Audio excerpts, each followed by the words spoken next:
Class 12।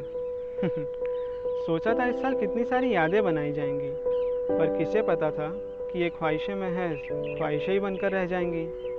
रोज़ सुबह school पहुंचकर अपने दोस्तों से मिलना हुआ करता था। टीचर के ना आने तक फिर कॉरिडोर में घूमना भी ज़रूरी सा हुआ करता था। यही तो वो समय था जहाँ से हमारी बातों का सिलसिला शुरू होता था। पता है कल क्या हुआ? कुछ ऐसा ही बोलकर अपने किस्से बताना होता था। पहली क्लास होते ही ब्रेक कब होगा इसका इंतज़ार रहता था। 25 मिनट की उस ब्रेक में मानो कैंटीन ही सबका अड्डा रहता था। कैंटीन में चाहे कुछ भी ले लो, फ्रेंच फ्राइज तो समझो सबका कॉम्प्लीमेंट्री मील हुआ करता था। एक बात आज तक समझ नहीं आई कि सेम ही चीज़ बार बार खाकर भी कैंटीन से कैसे मन नहीं भरता था। ब्रेक ख़त्म हुआ तो फिर स्कूल ख़त्म होने का इंतज़ार रहता था, पर उससे पहले चलती क्लास में टिफ़िन खाने का भी अलग ही स्वाद रहता था।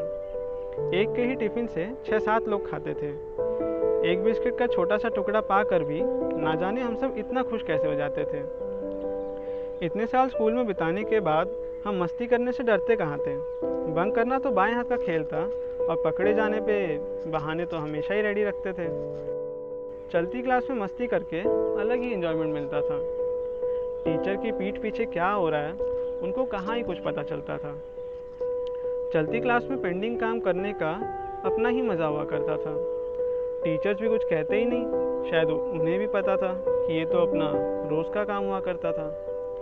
स्कूल प्लेग्राउंड में जाने का सबको बेसब्री से इंतज़ार रहता था। बस फ्री पीरियड मिलने की देरी थी। फील्ड जाने का प्लान तो अपना पहले से ही रेडी रहता था। क्रिकेट, वॉली, बास्केटबॉल, फुटबॉल जो मन किया वो खेलते थे। खेलने का अगर मन नहीं भी होता था तो पूरे फील्ड में टहलते थे। लाइब्रेरी जाने का भी एक अलग ही एक्साइटमेंट रहता था।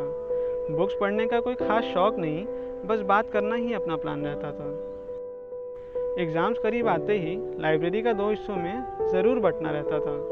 एक हिस्से में हंसी मजाक चलती थी तो वहीं दूसरे में सब कुछ जम के पढ़ना रहता था।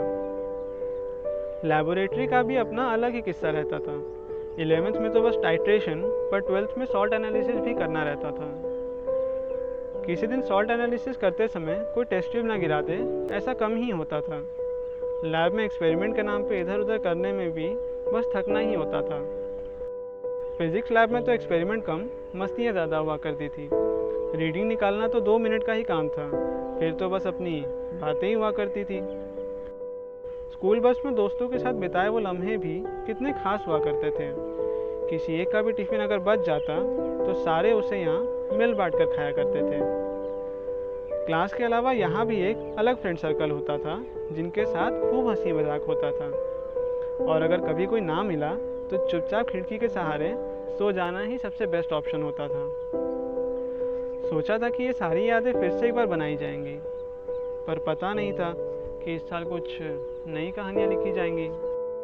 माँ स्कूल नहीं जाना से लेकर माँ स्कूल कब खुलेंगे, अपने आप में बदलाव होते देखा। क्लास की फर्स्ट रो में बैठने वालों को इस साल क्लासेस मिस करते देखा। घर बैठकर पढ़ने का नया, या यूँ कह लो कि बोरिंग अध्याय भी सीखा। क्लास ज्वाइन करके मोबाइल साइड रख अपनी ही प्रॉक्सी लगाना भी सीखा। क्लास अटेंड ना करने का हमने इस साल एक नया बहाना सीखा। Ma'am may I go to इन्फॉर्मरी के बाद अब मैम पुअर नेट कनेक्शन बोलना भी सीखा। स्कूल क्लासेस में तो कभी टीचर्स को हमने इतना परेशान नहीं किया, पर सर आपकी आवाज़ नहीं आ रही ऐसा बोले बिना हमने कभी ऑनलाइन क्लास ही नहीं किया। क्लास में साइलेंट गॉसिप करने का नया तरीका भी हमने जाना। चैटिंग के साथ साथ क्लास अटेंड करने का अपना ये हुनर भी हमने पहचाना। घर बैठे बैठे स्लीपिंग शेड्यूल भी पूरी तरह से बिगड़ चुका था अपना। दिन में सोते थे, रात में जागते थे, किसी भी काम को करने का कोई समय नहीं होता था अपना।